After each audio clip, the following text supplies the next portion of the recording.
有好多朋友咧，佢哋唔知啦，我而家仲有冇教英文呢？咁其實係有嘅。咁點解會教英文呢？其實咧好簡單，個原因係超級純粹，就係因為咧，即係除咗係講緊。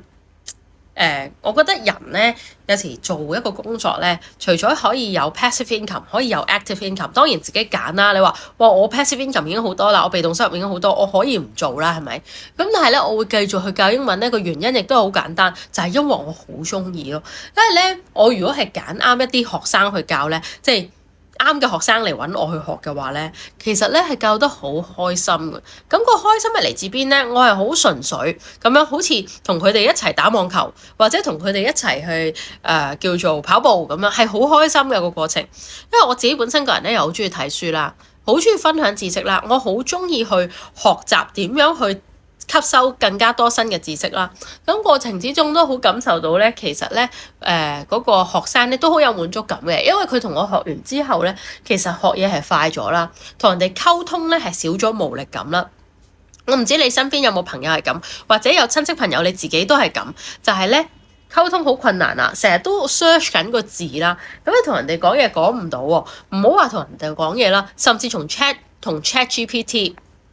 都會講唔到嘢。咁樣嘅生活係好痛苦啊，變咗咧你工作又會受阻啦，平時社交又會受阻啦。咁我好感受到咧，同我個即係叫做學生咧學完之後咧，唔單止佢講緊係考試嘅成績提升係啱多咗啊，啲題目做得，而係咧成個人都有滿足感，因為學嘢嘅時候咧好開心，覺得自己係成長緊啊，活着啊，係好似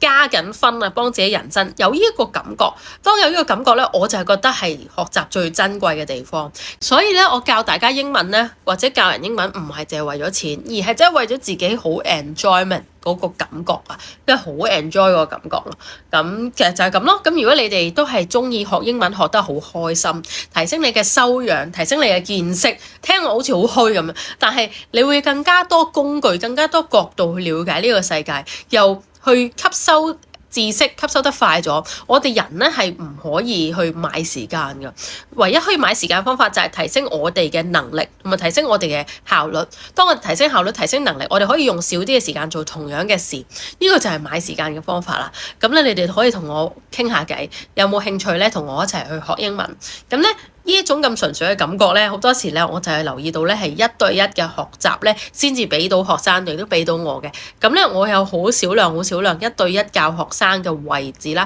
咁你哋有興趣咧就可以諮詢下我啦，睇下我有冇位可以教你，我哋有冇幸可以做到老師同學生啊？